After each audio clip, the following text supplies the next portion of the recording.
နေ့ကတော့လူတွေတိတ်မတိသေးတယ်ဒါမှမဟုတ်လဲတတိမထားမိသေးတယ်အကြောင်းအရာလေးတစ်ခုပြောပြမယ်အဲ့ဒါ FOMO ဆိုတဲ့ဟာလေးဖြစ်ပါတယ် FOMO FOMO FOMO ပါ FOMO ရဲ့အဓိပ္ပာယ်ကတော့fear of missing out ဖြစ်ပါတယ် fear of missing out ဆိုတာကတစ်ခုခုကိုလွဲချော်တော့မှကြောက်တယ်စိတ်လို့ပြောရမယ်ထင်တယ်အခုခေတ်အနေထားမှာခုခေတ်အနေထားမှာလူငယ်တွေရောဖြစ်ပေါ့နော်ဒီ society တစ်ခုလုံးက social media ကိုအရင်ပဲအသုံးပြုလာကြတာဖြစ်ပါတယ်အသုံးပြုလာတာနဲ့အများ post တွေတင်လာကြတယ်ကိုယ့်ရဲ့ပျော်ရွှင်ကြောင်းကိုယ့်ရဲ့ဝမ်းနည်းကြောင်းဒါမှမဟုတ်လဲကိုယ်အသက်တွေတုံးနေတဲ့ကြောင်းစင်ပြေရင်းတွေကိုကြည့်ပြီးတော့အဲ့လိုဖြစ်ချင်တဲ့စိတ်တွေပေါ်လာကြတယ်ဥပမာဆိုကြပါစို့အာ A ဆိုတဲ့ group ကတခြားနိုင်ငံတစ်နိုင်ငံကိုအလဲသွားတယ်ပေါ့အလဲသွားတော့ဘယ်လောက်ထိပျော်စရာကောင်းလဲပြီးတော့ဘယ်လို culture တွေရှိတယ်ဆိုတဲ့ဟာကိုပြောပြချင်တာပေါ့နော်ပြောပြချင်တော့ဒါကို post တင်လာတဲ့အချိန်မှာလူတွေကတတိထားမိပြီးတော့လူတွေရဲ့ကောင်းစားတာတွေလူတွေရဲ့အဆင်ပြေခြင်းတွေအဆင်မပြေခြင်းတွေကိုတွားကြည့်တယ်အလို့တစ်ပြက်ကတော့အဆင်ပြေခြင်းတွေကိုပိုကြည့်မိတာမျှတယ်ဒါကြောင့်မလို့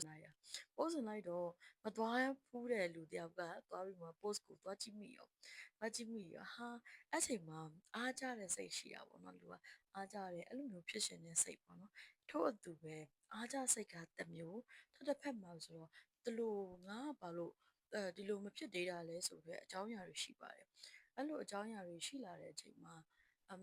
ဖြစ်ပျက်တာတွေတော့အများကြီးပေါ့လေအဲ့ခါတော့ဒီနေ့ကငါဘာလို့မရောက်ရသေးတာလဲနေရာအသစ်တစ်ခုကိုသွားတယ်ဥပမာတငယ်ချင်းတစ်စုက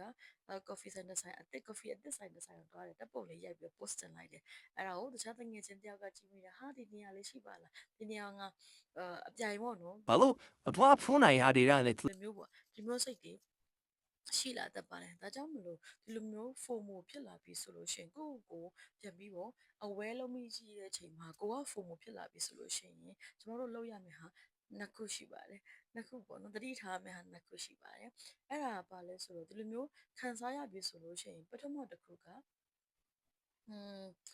ဒါကို modi အဖြစ်ပြောင်းနိုင်ပေါ့ modi အဖြစ်ပြောင်းနိုင်လားပေါ့နော် modi အဖြစ်ပြောင်းနိုင်တယ်ဆိုလို့ရှိရင်အဲ့လိုမျိုးဖြစ်ဖို့အတွက်ငါစူးစမ်းရမယ်အဲ့လိုမျိုးဖြစ်ဖို့အတွက်ငါက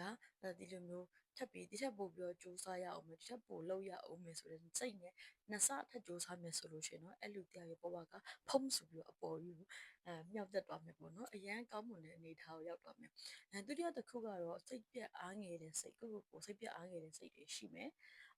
ကိုယ့်ကို insecure ဖြစ်လာမယ်ပေါ့ငါတို့ကတော့အဲ့လိုမျိုးဖြစ်နေပြီးတော့ငါတို့ဘာလို့အဲ့လိုမဖြစ်သေးရလဲဆိုတော့ကိုယ့်ကိုအားငယ်တဲ့စိတ်တွေအဲ့လိုမျိုးတွေဖြစ်လာတယ်တကယ်လို့ကိုယ့်ကိုယ်တိုင်ကအဲ့လိုအားငယ်စိတ်ရှိသွားပြီဆိုလို့ရှိရင်သူများကိုလည်းကိုယ်ကမနာလိုတဲ့စိတ်တွေဖြစ်လာမယ်မလိုလားအပ်တဲ့ပေါ့နော်ကိုယ့်ကိုစိတ်ဒုက္ခပေးစေမယ်သူများကိုမနာလိုတဲ့စိတ်တွေပေါ်လာလို့ရှိရင်တင်တော့ပျော်ရွှင်နိုင်မှာမဟုတ်ပါဘူးဒါကြောင့်မလို့ FOMO မရှိရင်တော့ပိုကောင်းတော့ပေါ့နော်